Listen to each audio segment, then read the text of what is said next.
Sejam todos bem-vindos à primeira temporada, ao terceiro episódio do programa Raiz Cast. Esta temporada, este programa agora na Masper TV e do fundo do meu coração, que seja um programa de muito aproveitamento e inspiração para vocês empreendedores. Raiz Cast, com Rodrigo Correia. Patrocínio Desinservice, Capolavoro e Nutrisua. E como é padrão no nosso programa, no Raiz Cast, quem se apresenta é o nosso convidado. Salve, Rodrigo. Prazer estar contigo, com a tua audiência. Bom, meu nome é Wesley Lacerda, sou brasileiro do Rio Grande do Sul, de Soledade. Muito pouco vivi em Soledade, mas me criei em Porto Alegre e depois, quando comecei a empreender, ganhei o Brasil, morei em diversos estados da federação. Então, hoje, com 55 anos, tem aí um pouquinho de história para a gente dividir com as pessoas. História, mas nós vamos ver, com certeza tem muita história. E eu vou começar com uma pesquisa. Quero saber, professor Wesley, como era o professor no colégio? Não vale fugir da pergunta. Isso não se faz com uma pessoa assim, de improviso. Não, mas a gente pede para as mães afastar as crianças nesse momento que o professor Wesley tem que nos falar a verdade. Professor empreendedor, como era no colégio? No colégio, eu não era da turma cool. Eu era da turma dos nerds. Como o meu nome começava com W e eu sempre fui mais alto, em todas as formas de se montar a turma, eu ficava no fim. Na chamada eu era o último, na fila por eu era o último. Então, eu nunca fui o cara bacana, que todo mundo comentava, falava, o cara que estava em alta, a turma pop. Sempre fui da turma dos nerds, né? E muita dificuldade de relacionamento no colégio. Mas também foi no colégio que aconteceu uma coisa muito bacana para mim. Como eu era muito alto e muito magro, hoje que der, fosse magro, eu era muito desengonçado. Muito desengonçado. Cara, assim, eu não conseguia caminhar direito, não conseguia correr direito. E educação física era um martírio para mim. E aí eu descobri que se eu entrasse no vôlei, não precisava fazer educação física. Eu falei, cara, eu vou nesse negócio, que eu quero escapar da educação física. E ali abriu para mim uma janela de protagonismo que eu nunca imaginei.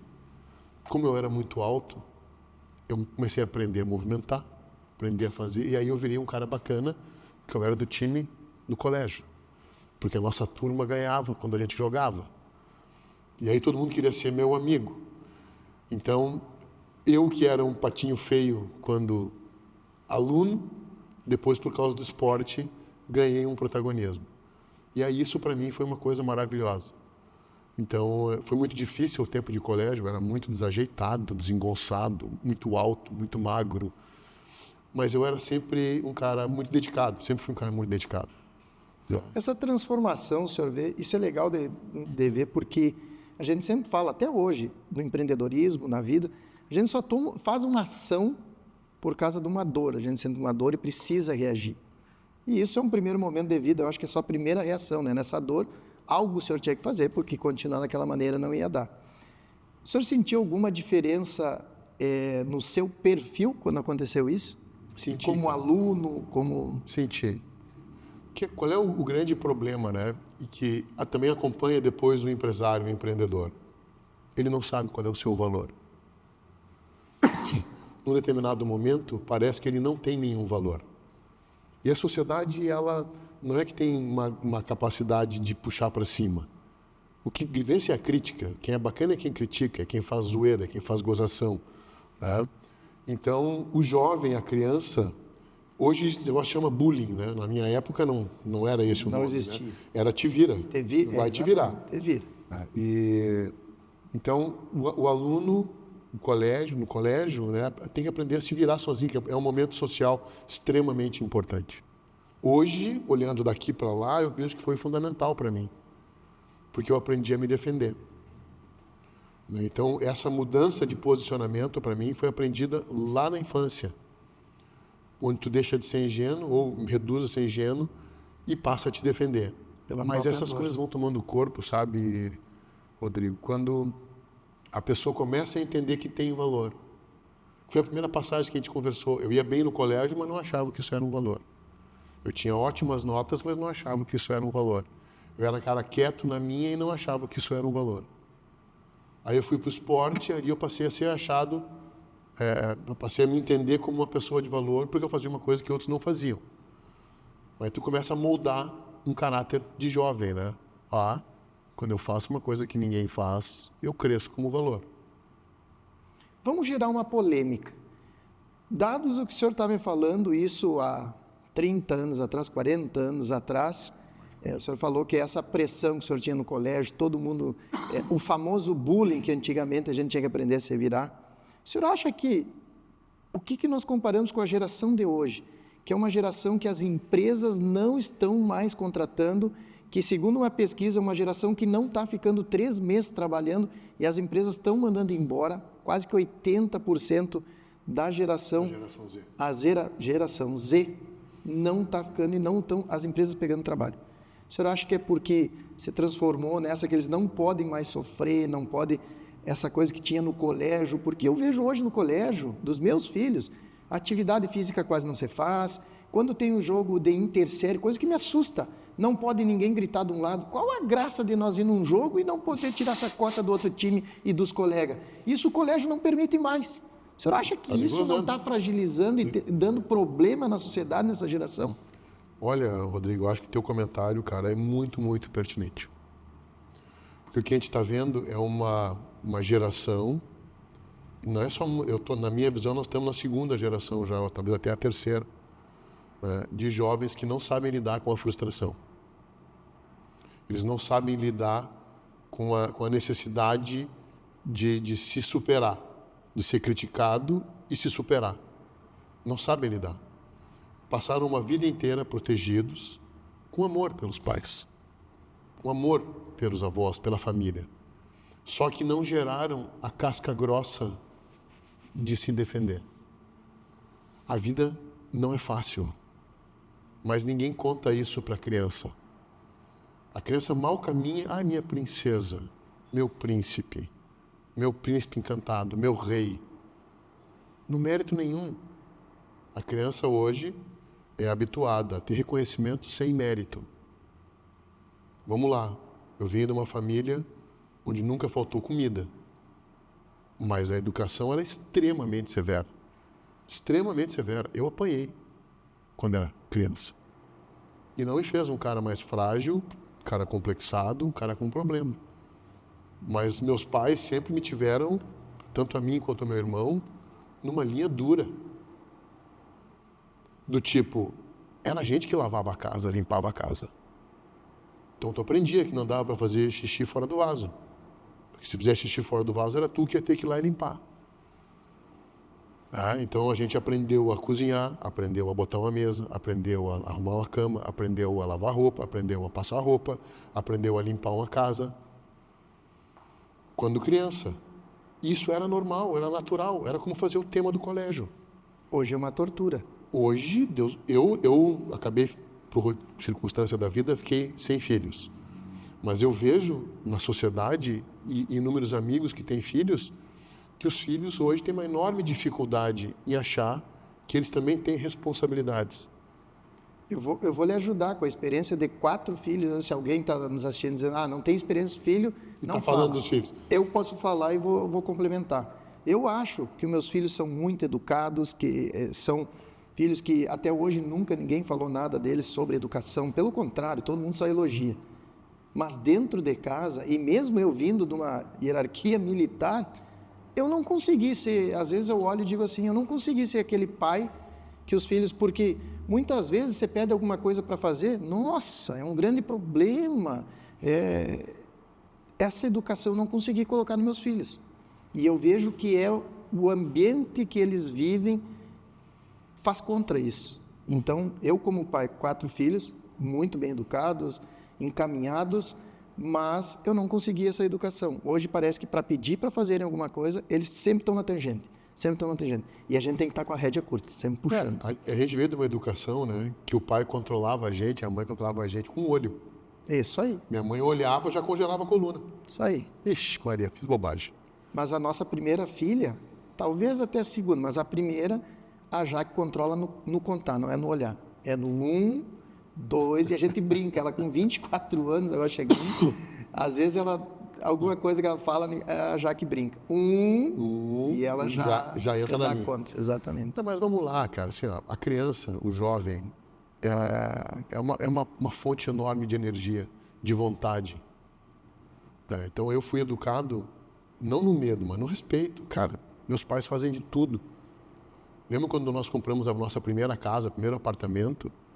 Meus pais, para nos botar no colégio, meu pai conta essa história depois, contou depois. Ficaram 3 anos sem comprar uma peça de roupa para eles. Por quê? Porque não dava grana.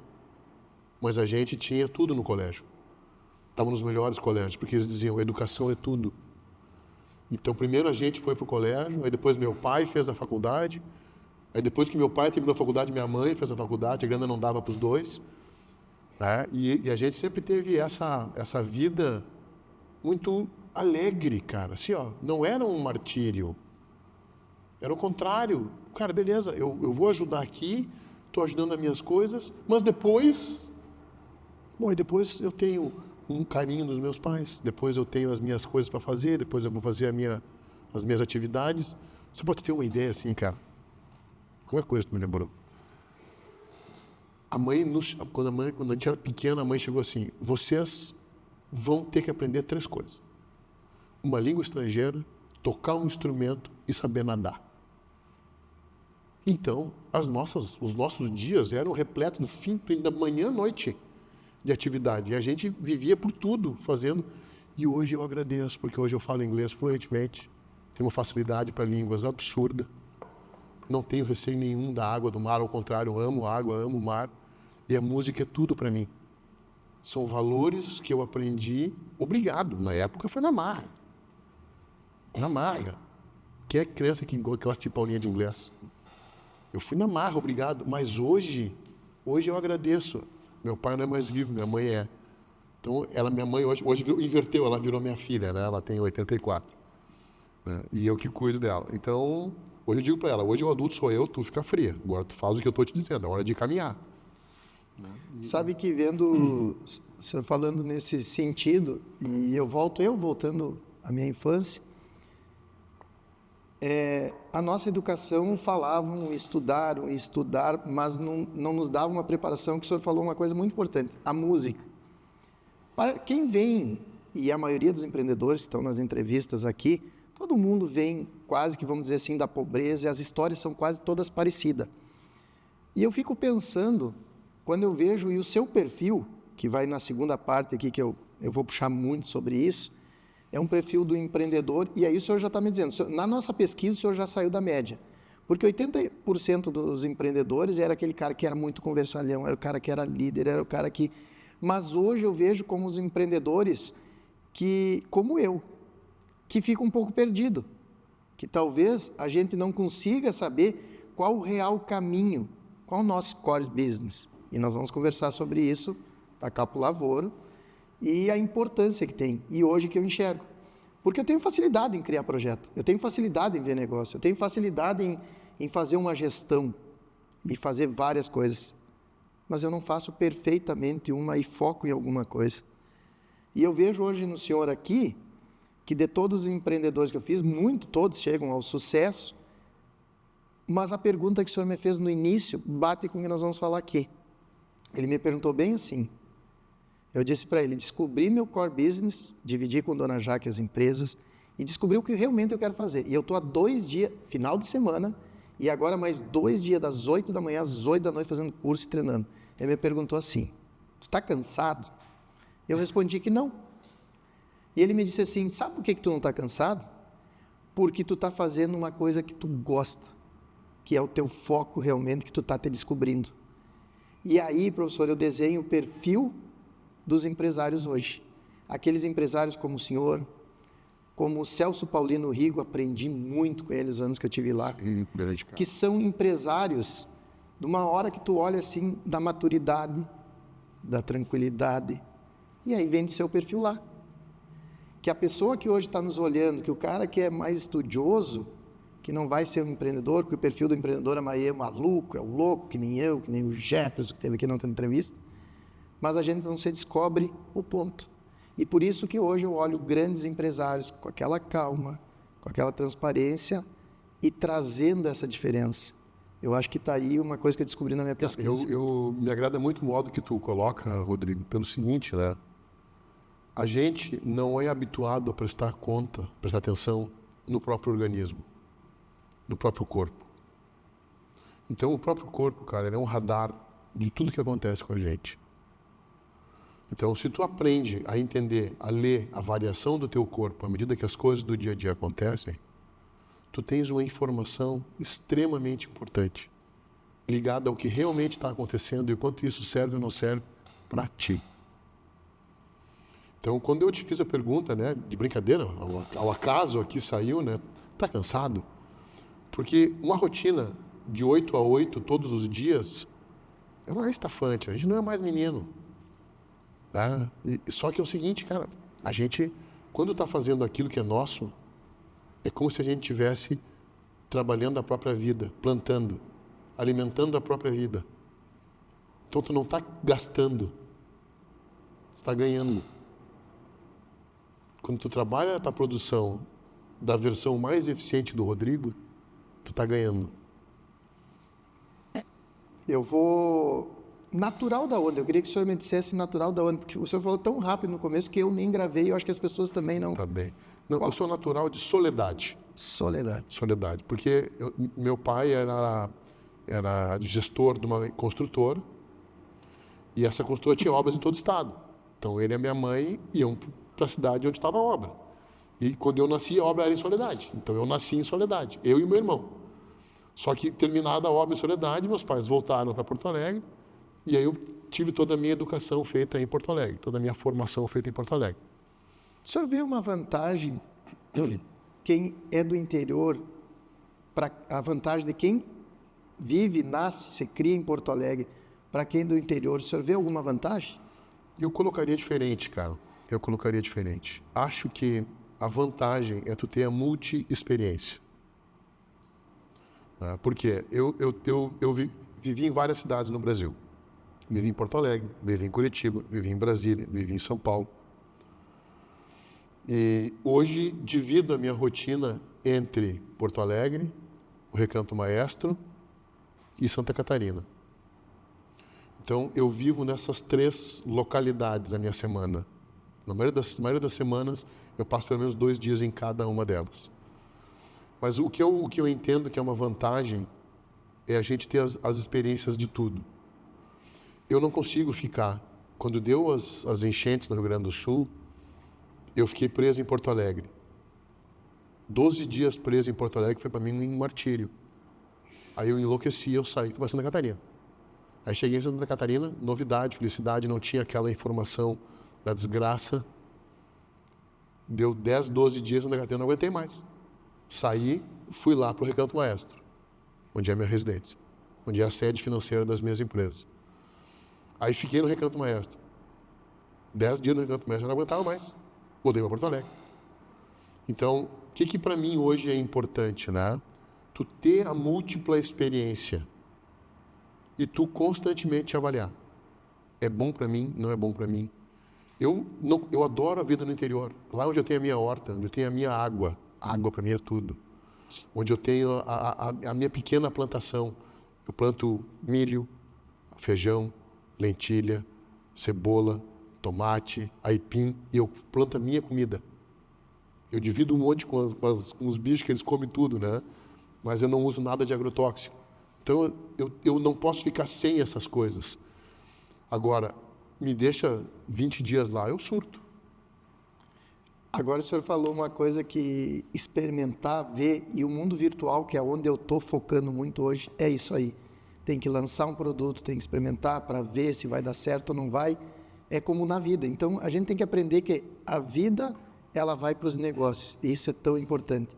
Mas eu queria aproveitar que o senhor falou sobre o interior, essa coisa da agricultura, a coisa limpa, e dizer para as pessoas que a Desinservice, e aí eu sempre lembro que o Jefferson, até eu anotei aqui, que ele fala que só lembram... Que eu sou cliente. que é cliente do Eu Desinservice, sou cliente que as pessoas só vão lembrar. E quem tem restaurante, até esse dia ele estava conversando com ele, quem tem restaurante com a Desinservice só vai lembrar as pessoas, por exemplo, em residência, quando os cupim tomarem conta, aí vão chamar Desinservice. Mas uma coisa que me chamou a atenção que ele falou, restaurantes. E atenção, donos de restaurantes que estão vendo o programa aí, é tão importante a questão do trabalho de uma empresa detetizadora.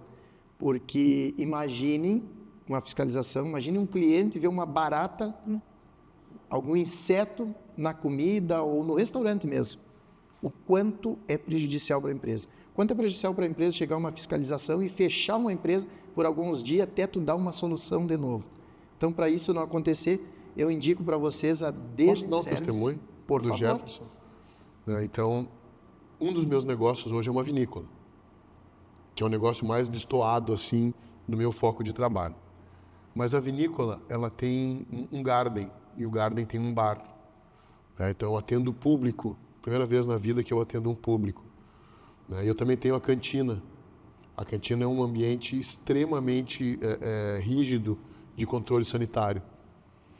Então, a gente tem desde o tratamento dos químicos, porque o parreiral exige muito químico. O vinho é química, né? Vinho é química. São reações químicas naturais que produzem o vinho. Então, todos os nossos ambientes, as nossas caixas de água, são várias caixas de água, não é uma caixa de água só. O tratamento de resíduos, a gente tem um tratamento enorme de resíduos. Quando tu lava um tanque de vinho, por exemplo, cara, tu lava com químicos. Então, o descarte desse químico é todo cheio de regramentos. E o nosso parceiro, para auxiliar em todo esse processo, a gente nunca teve nenhum processo, nem de contaminação, nem de problema, nem de perda, nem de problema sanitário. É exatamente a Desinservice lá com o Jefferson e a Jamile. Então, não preciso falar mais nada. Com um depoimento esse, se eu falar um pouquinho mais, eu vou aumentar o valor do parceiro agora da Desinservice.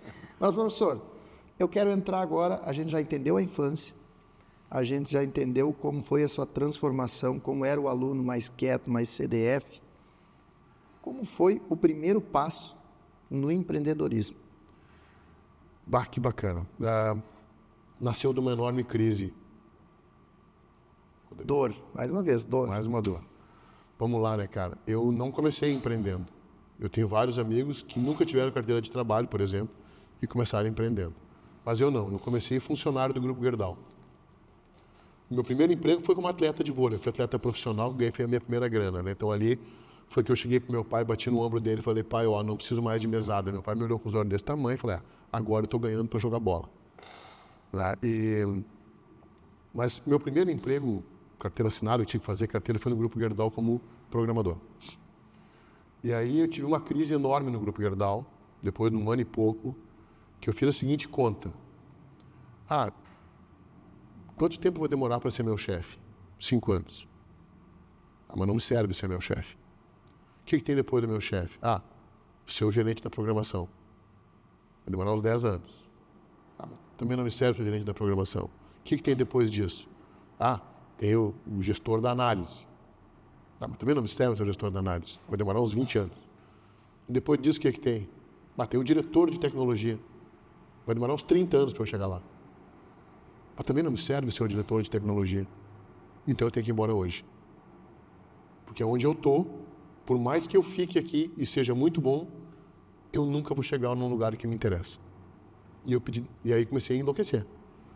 E aí, guri, meus colegas chegaram para mim e disseram, Wesley, tu é muito inteligente, faz um concurso público, tu vai ganhar um monte e não vai trabalhar tanto.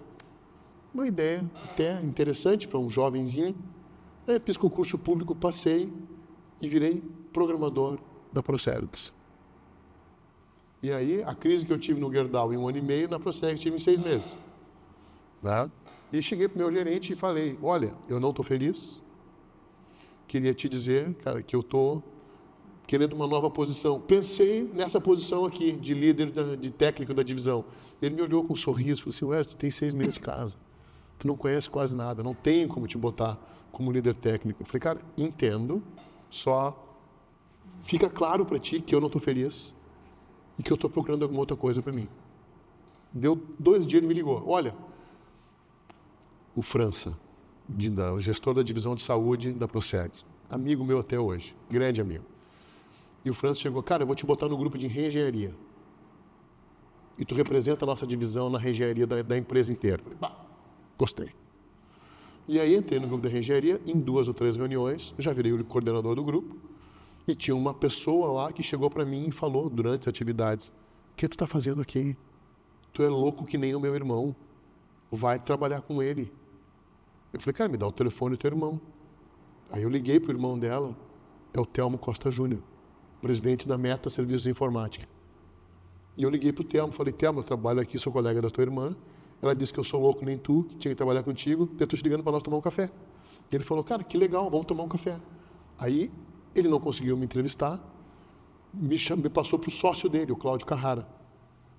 E o Cláudio Carrara me marcou uma entrevista comigo num bar. Né? Nós tomamos 2 chopps, foi minha entrevista de trabalho, e o Cláudio chegou para mim e falou, olha Wesley, adorei teu perfil, mas não tem uma posição agora para ti na empresa. Mas eu vou dar um jeito de te contratar.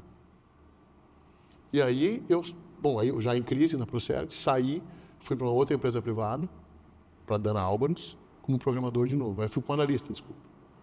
E aí, deu um mês que eu estava na Albarns, me ligou o Carrara. Wesley, vem que nós temos um projeto para ti. E eu saí de uma empresa, como a Albarns, uma puta de uma empresa, para entrar numa empresinha startup, como gerente de projeto, ganhando metade do que eu ganhava. Mas ali eu entendia, cara, aqui eu posso crescer, aqui eu posso chegar onde eu... Deu 6 meses, os sócios me chamaram para uma pizza de noite, disseram, nós queremos que tu seja nosso sócio. E eu comprei cotas da Meta, não tinha dinheiro, bati na porta do meu pai, preciso de uns pila. E o pai me deu o dinheiro e eu comprei sócios da Meta, e virei sócio da Meta. Então, eu saí de programador da Gerdau, programador empresa pública, depois analista, fui para a Meta como gerente de projeto, ganhando metade do que eu ganhava, porque entendia que ali eu tinha chance.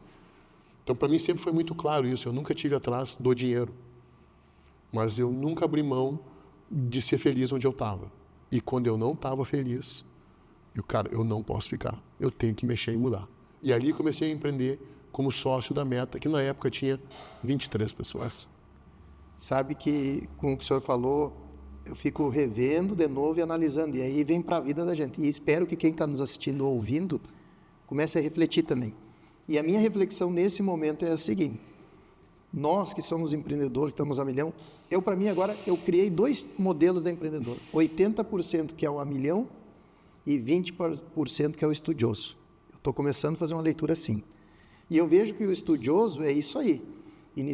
Ele foi no emprego porque ele não é empreendedor, não tinha no sangue, queria empreender, mas iniciou uma carreira nunca focada em dinheiro, mas sim no seu crescimento e no que realmente vai tornar feliz. E volto a lhe dizer uma coisa, talvez o seu caso tenha muito mais coragem, por exemplo, que o meu caso, porque por mais que no início o senhor se movimentou pela dor no colégio, eu só me movimento hoje por 500 ideias da empresa, mas eu só me movimento quase que pela uma dor, que eu preciso ter uma mudança. E o senhor se mudou todos os pontos aqui, ficou bem claro que foi pelo um sonho, não pelo dinheiro nem por dor. Então, fica para reflexão para quem está olhando hoje e que é empreendedor, qual modelo tu tá? O modelo do maluco que tu precisa saber teu core business?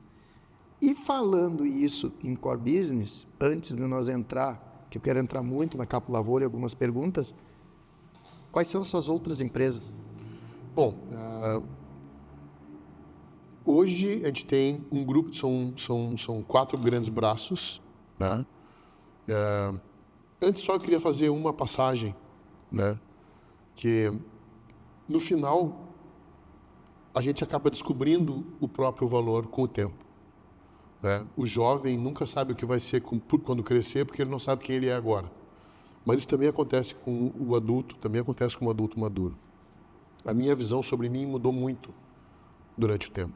Mesmo depois de ter compreendido que eu tenho um baita de um valor, que eu tenho uma capacidade de empreender gigantesca, que eu tenho uma capacidade de mobilizar pessoas gigantesca, que eu tenho uma ótima capacidade de comunicação. Então eu fui entendendo os meus valores e dando resposta para isso nas oportunidades que eu tinha. Mas eu tive uma grande ruptura na vida. Com 23 anos de meta, nós tivemos algumas... A empresa estava passando por algumas condições de mudanças e tal. A gente teve uma divergência de visão de futuro, eu com os meus 2 sócios, o Thelmo e o Cláudio. São meus grandes amigos hoje. Faz uns 15 dias estive na meta conversando com eles, um dia ainda quero conversar com eles, quem sabe até eu sou um baita de um caso para entrevistar aqui. Né? E a gente chegou na seguinte questão, cara, como tá não vai funcionar para a empresa crescer o que a gente precisa. Ou tu toca tudo, ou um de nós toca tudo e os outros saem do negócio. Aí eu falei, cara, eu não sou o cara para tocar tudo. Eu tenho a minha visão, mas eu não sou o cara para tocar tudo. E aí nós pensamos assim, cara, então a gente tem que mudar. Foi ali que eu defini a minha saída da meta, junto com eles. Não foi uma coisa fácil. 23 anos, uma das principais empresas de TI do Brasil. E eu, quando decidi vender minhas cotas, eles decidiram me comprar e eu decidi vender, foi um divisor muito grande de águas. Porque depois de 23 anos como empreendedor, em uma semana para outra eu era um desempresário. Não tinha mais empresa. Então, o empresário e a sua empresa, tu e a Raizcast, cara, é junto. É difícil estabelecer um limite onde acaba o Rodrigo, onde começa a Raizcast. É difícil, é tudo muito junto. Tu dá vida para ela, mas ela também te dá vida. E foi assim, e eu me vi numa segunda-feira que eu não tinha mais o que fazer. Eu já tinha vinícola, já era sócio da Faculdade Antônio Meneghetti. E então, cara, assim, eu me vi com a minha principal atividade que me dava respeito, imagem, relacionamento, reconhecimento, poder. Eu não tinha. Eu tive um luto de 2 anos. 2 anos. Até que eu comecei a me dar conta. Cara, vamos lá. Tu tem um monte de relacionamento. Tu tem um monte de pessoas que tu tem como te suportam. Tu é um cara muito inteligente. Tu tem vários negócios. Pela primeira vez na vida tu tem tempo e até um dinheirinho. Então tu não está numa situação ruim. Vamos lá, né, verão? Dá de fazer. E aí eu comecei a entender que eu tinha que fazer outras coisas. Aí nasce um novo Wesley. Nasce um novo Wesley. Quantos anos? Isso foi com 47 anos. Nasceu um novo, totalmente novo. Tive que me reinventar do zero. Alguns clientes meus, quando eu fiz a minha despedida na meta, chegaram para mim e me disseram, mas Wesley, que coragem sair de uma empresa dessa, de uma estrutura tão bacana, de um projeto tão bonito, que segue lindo e maravilhoso. Eu sou um fã da meta. Eu falo sempre, eu saí da meta, mas a meta não sai de mim. Né? Então, assim, eu tive que me reinventar. Então, ali, o que a gente fez? 2 braços de investimento. O investimento anjo, que aporta recursos em empresas que estão nascendo, ou seja, um cheque pequeno para um projeto ainda não confirmado. Um fundo para empreendimento, para investimento seed, ou seja, um cheque maior para ideias que já se provaram e que precisam escalar. Então, são uma linha de investimento. Então, o Grupo Capo Lavoro hoje tem uma linha de investimento que tem empresas anjo e empresas seed. Fora isso, tem as empresas que eu invisto pessoalmente. Eu aprendi a separar as lógicas, né? Que uma coisa é a empresa, outra coisa é o Wesley como investidor. Nessas da empresa, eu não entro na gestão. Somente com investimento. Eu entro com investimento. Alguma reunião, alguma coisa, a gente dá uma sugestão aqui ali, mas à distância. Mas onde eu entro, nas empresas onde eu entro como sócio, ali sim. Ali eu entro na gestão junto com os guris, viro conselheiro e muitas vezes até assumo alguma atividade. Semana passada, eu comprei mais uma empresa. Estamos montando uma fintech estupenda para trabalhar no ramo da educação. Então, ontem a gente montou todas as passagens legais com o Banco Central e com a CVM. Então, estamos crescendo, né? Então, tem esse braço de investimento que é a Capo Lavoro. Tem uma outra empresa, que é a Empreendimentos Capo Lavoro, que ela faz negócios imobiliários. Então, eu compro terrenos, urbanizo e agora estou começando a parte de construções. Então, a Empreendimentos Capo Lavoro é nosso braço imobiliário no grupo. Tá? Eu tenho sócio da Vinícola Domus Meia, né, que é a nossa parceira aqui do Raizcast. Então, a Domus Meia é um projeto de amor, caiu por acaso na minha vida, mas foi pela primeira vez eu tinha um produto, um material. Eu sempre fui um cara de serviço. E com a Domus Meia, hoje eu sou um cara que tem produto antes. E é muito bacana tu ter um produto. Porque o serviço, tu vê pela realização, pelo brilho dos olhos do cliente. Mas o produto te dá um a mais, que é, tá ali a garrafa, tá ali o vinho, tá ali o prêmio que tu ganhou. DV, meu produto. Tá vendo? Que tu vê nascer o teu produto. Né? Então agora estamos lançando os vinhos novos. Então, é o braço de investimento, o braço de construções. E agora eu estou lançando o braço de educação. Por quê? Aos 50 e tantos anos, eu me dei conta do que eu vim fazer nessa vida. Eu sempre me vi como um resolvedor de problemas.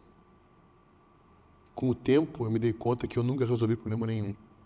O que eu fazia era tocar nas pessoas, tocava nas pessoas, e as pessoas resolviam os problemas. Faziam resolver. E aí, o que eu entendi? Que eu sempre fui um educador. Isso aconteceu diversas vezes, quando pessoas que trabalhavam comigo me ligaram e diziam o seguinte: Wesley, eu sou quem eu sou hoje, eu devo muito do quem eu sou hoje pela experiência e pelo que eu aprendi contigo. Não te esquece de mim, estou atualizando meus dados. Quando tiver um projeto que se encaixa para mim, me chama aqui para ficar contigo, eu venho de novo.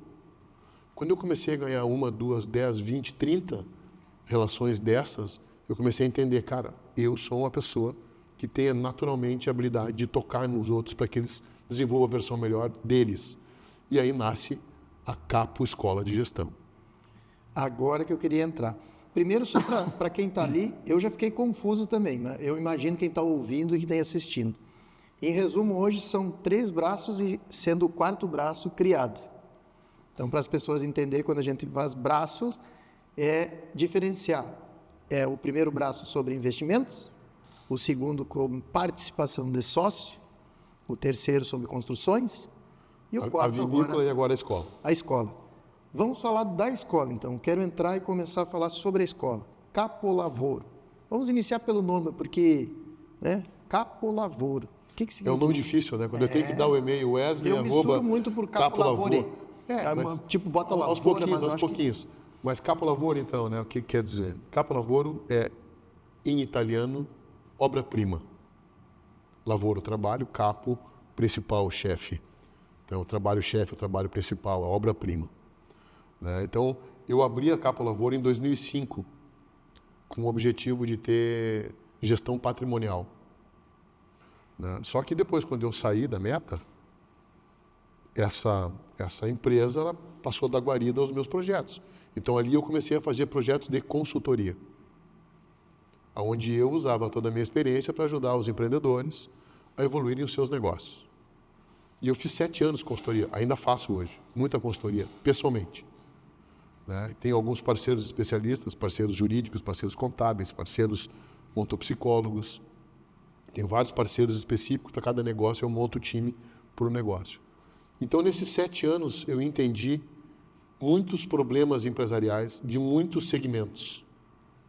Isso me deu uma amplitude de visão enorme, mas também me possibilitou fazer uma síntese. Que muitos destes problemas, eles estavam fundamentados na distorção, na mal compreensão do que a empresa faz, quem a empresa é.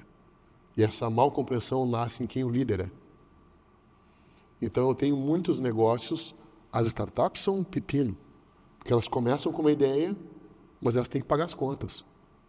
E aí as oportunidades vão nascendo, elas vão abraçando outras coisas, porque elas geram dinheirinho, e aquela ideia que nasceu vai diluindo, vai se enfraquecendo, daqui a pouco ela não sabe mais quem ela é.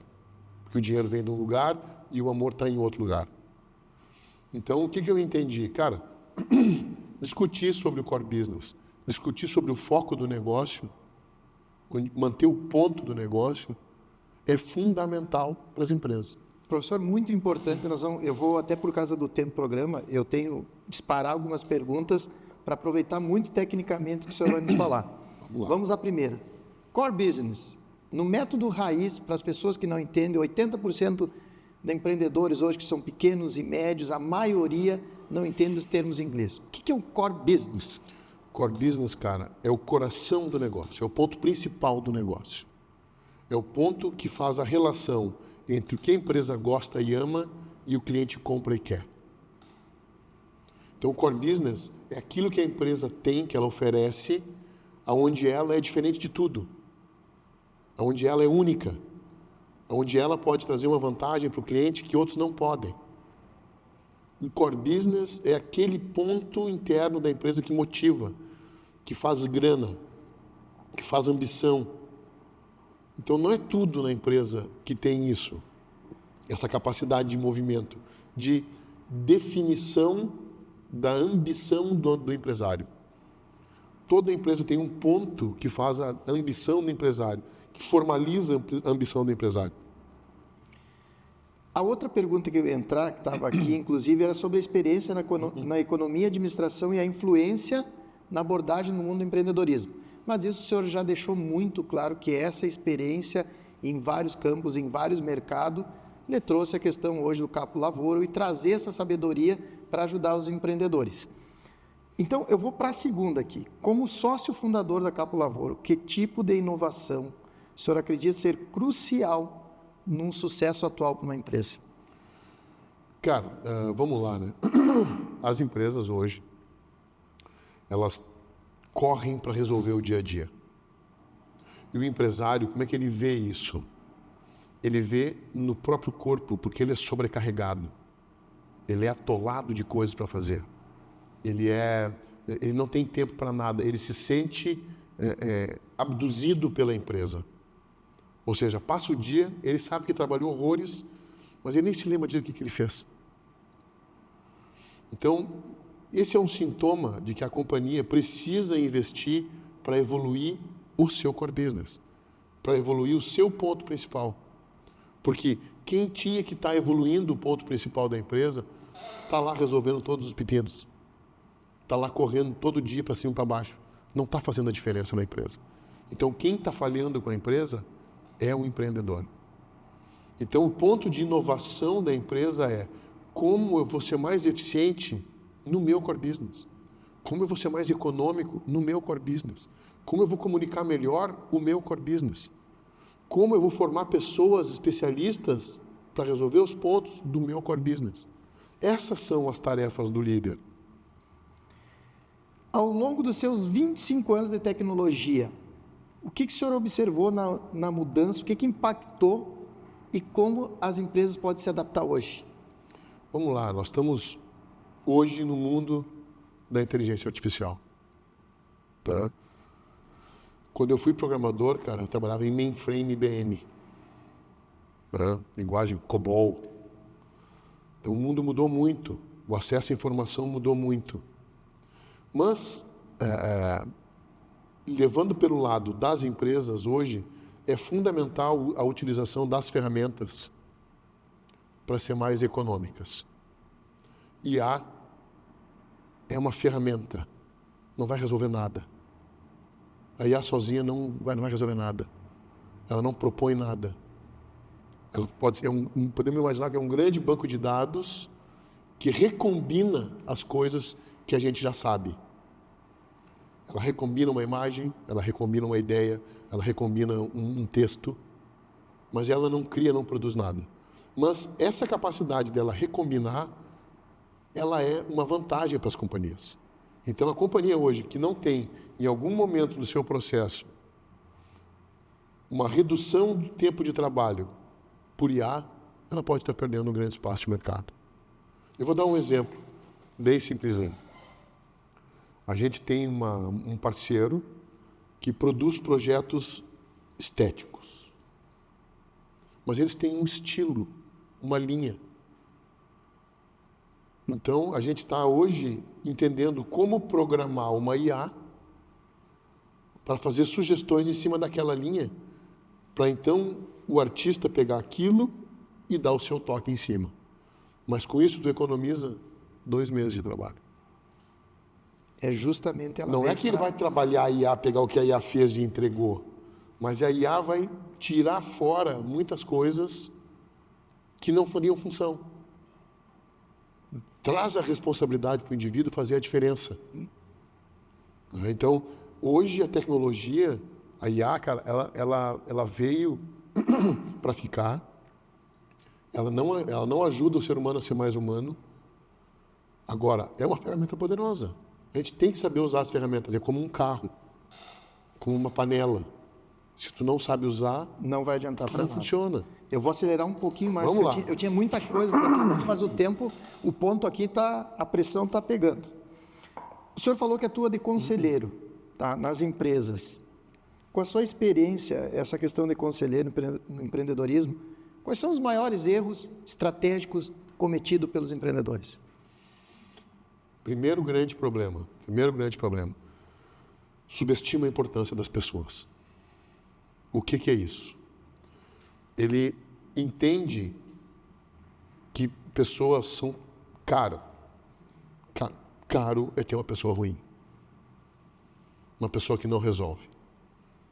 Então, a grande questão dos empresários, dos empreendedores que eu vejo, é que eles assumem muitas coisas, não formam as pessoas que precisam, e se ele não forma as pessoas que precisam, cara, me desculpa, tu tem que contratar. Quantas empresas eu vejo, não é nenhuma nem duas, que tem um financeiro que não serve mais para o tamanho da empresa. Esse financeiro ajudou a empresa quando ela não era nada. Trouxe até aqui. Mas pelo que a empresa se tornou e o que ela está virando, ele não serve mais. Precisamos de um novo financeiro. Ah, mas ele é honesto, ele é de confiança, ele conhece essa história, ele dedicou a nossa vida, uma vida conosco. É um exemplo de uma área nem de core business, mas é um exemplo muito comum, muito comum. Vamos lá, se vocês... todo negócio são pessoas. Cara, o negócio vai ser tão bom quanto forem boas as pessoas. As pessoas vão resolver problemas, vão atender cliente, vão fazer produto. Então, o principal problema é esse. E o segundo principal é a fuga do core business. As empresas se distraem com 1000 coisas diferentes e não focam naquilo que é o delas. Eu sou um exemplo desse. É uma correção que eu sou um cara, eu aprendi muito a questão da humildade, eu aprendi muito a questão de reconhecer, e só assim a gente consegue crescer. Então, vocês estão nos ouvindo, nos vendo aí, pode ter certeza que é através da humildade, através do aprender, é que nós vamos se transformar, e eu sou uma prova disso. E vocês que estão acompanhando o Raizcast vão ver com o tempo a evolução que eu estou me propondo a entregar cada vez melhor para vocês. Puxãozinho de orelha, professor Wesley me deu posicionamentos, algumas coisas, eu acho que eu estou sendo um aluno bom nesse momento. Mas, professor Wesley, falando nisso aí, a pergunta é, conselhos que o senhor costuma para os alunos sobre a importância do aprendizado contínuo, que é o que eu estou falando aqui, simplicidade. Saber que precisamos aprender mais. Qual o seu conselho? Qualidade e não quantidade. Eu sou professor universitário, professor de pós-graduação e agora tenho a minha própria escola de gestão. Eu mudei muito o meu desempenho como professor quando eu me desvencilhei da quantidade. Eu não sou um cara que tem que despejar conteúdo no outro. Eu tenho que abrir as oportunidades e o aluno vai lá e pega o conteúdo que é para ele. Então, o trabalho para o aluno te dedica a conhecer profundamente algumas coisas, as tuas coisas. Tem 5 disciplinas no semestre da faculdade. Cara, te dedica para conhecer profundamente. Porque uma vez que tu entra na profundidade, tu entra na lógica do conhecimento, tu te apropria, ele vira teu. E tu é maior porque foi aumentado desse conhecimento. Isso. Agora, o que eu vejo, cara, é o seguinte, a posição de que o conhecimento é uma burocracia para ganhar o título. Eu tenho muita dureza, muita crise hoje para dar aula para graduação, porque o jovem não está nem aí. E eu sinto muito, cara, eu não vou falar para quem não está nem aí. Eu não vou gastar a minha história de vida com quem não está nem aí. Então, dentro da sala de aula que eu fiz, cara, eu seleciono os melhores, vou dar aula para eles, e o resto vem junto. E esses aqui eu vou salvar, esses aqui vão estourar e vão crescer, e vão ser o chefe dos outros depois. Porque esses aqui vão aproveitar, vão mudar, vão entender, e depois vão comandar. Então, como conselho para o aluno, te dedica a saber profundamente alguma coisa. profundamente. É o conceito de competência. Leva uma vida inteira para saber tudo sobre um argumento.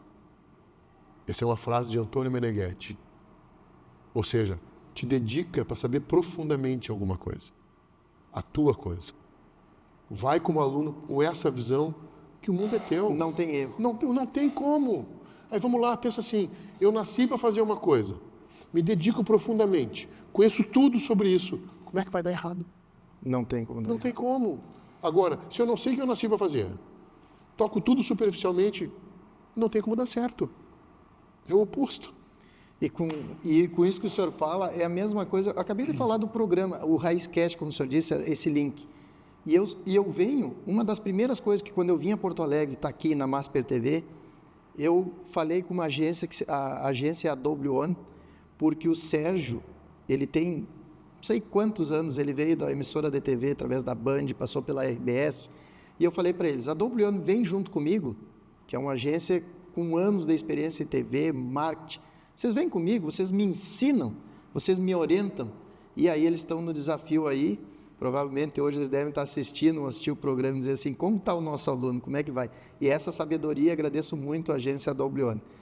Falando nisso, para nós finalizarmos, professor, que eu quero a sua mensagem, e nós vamos ter um desafio do final de 3 minutos para o senhor, não só a mensagem, mas o senhor falar um pouquinho sobre Antônio Meneghetti, o que é o conceito, rápido, em 1 minuto, e a sua mensagem. Mas, porque o podcast agora em TV é tempo. E eu queria agradecer muito e passar para vocês falar sobre empreendedorismo familiar. E o exemplo do empreendedorismo familiar vem através da NutriSul. Ela é nosso parceiro hoje. A NutriSul é uma das maiores empresas de refeições, tanto industrial, para eventos. Eles estão fechando contrato com grandes grupos, que eu me surpreendo não, porque eles transformaram essa empresa a família. É tão legal de ver quando vem o Brunão e aí está a mãe, o pai dele. Na entrevista ele falou para mim, Rodrigo, eu vou, mas eu quero levar minha mãe. E para os eventos, é família, sabe? Então a NutriSul, ela entrega refeição nas empresas, quase que, eles dizem assim, é quase a mãe cozinhando para entregar comida lá para mais de 100 clientes que eles têm. Então eu queria que vocês aí procurassem e vissem NutriSul, gente. É uma empresa de modelo e exemplo familiar. E eles também têm construtora, investimento em construtora. Legal. E é sensacional. É um grupo forte de parceiros. Então NutriSul, vocês querem colocar na empresa de vocês como pessoas são importantes? Contrata a NutriSul, que é a família cozinhando para os seus funcionários. É isso aí. Professor, rapidinho, o que é o conceito da Antônio Meneghetti? Essa curiosidade que as pessoas ficam... Cara, Antônio Meneghetti foi o fundador da ciência ontopsicológica. Na minha concepção pessoal, um gênio da humanidade. Comparável a Jesus Cristo, Confúcio, pessoas nesse patamar. Bom, e ele descobriu como funciona a alma humana, ou seja, a essência do homem, o que dá vida ao homem, o que conecta o homem com a dimensão do ser, com a dimensão metafísica. A religião chama isso de Deus. Antônio Meneghetti usou um modo laico, chama ser. Então, Antônio Meneghetti descobriu como a alma do homem tem uma característica metafísica, como funciona. Como o homem tem dentro de si o critério da sua felicidade. E mais, como o homem pode ser co-criador junto com o ser. Antônio Meneghetti Faculdade é uma instituição de ensino superior, privada, que coloca essa raiz em todos os cursos. Tem administração, direito, sistemas de informação, contabilidade, pedagogia, hotelaria, ciências gastronômicas e agora, em seguida, vamos ter, acho que me faltou um. Mas todas as atividades da criação humana, elas dependem também da realização do ser humano. E Antônio Meneghetti traz essa base. O ser humano autêntico é capaz de fazer um milagre em qualquer área que ele atuar. Qual a sua mensagem que deixa hoje para as pessoas que estão nos ouvindo e assistindo? Uma mensagem ou de vida ou de negócio? A grande missão do indivíduo é buscar a própria felicidade. E essa felicidade não está em nenhum lugar a não ser dentro dele. E está diretamente ligada com esse conceito da sua alma. Ou, como diz a ontopsicologia, do seu esse ódio. Então, o trabalho do indivíduo é entender a intencionalidade, a vontade desse princípio de vida e fazer na história. O empreendedor faz isso dentro da empresa. O professor faz isso dentro do estudo, do ensino. O político faz isso na política. Então, buscar entender a sua alma para atuar na história, esse projeto maravilhoso do ser que cada um de nós é. E a Capa Lavoro tem a técnica para ajudar o empresário a entender como a sua vida funciona melhor, como a sua empresa funciona melhor, em base a esse critério. Muito bem, agradeço então esse convite. Foi mais uma aula para mim aqui e acredito Obrigado, que todos que nos viram assistiram, com certeza. Quero deixar um convite a todos vocês aí. Sigam o @careca Rodrigo Correia. O professor disse que não gosta do careca, mas não gosto, o setor mas tudo transformou. @careca Rodrigo Correia e @raizcast. Então, gente, muito obrigado e encerro esse programa com a velha frase: fiquem com Deus. Bem.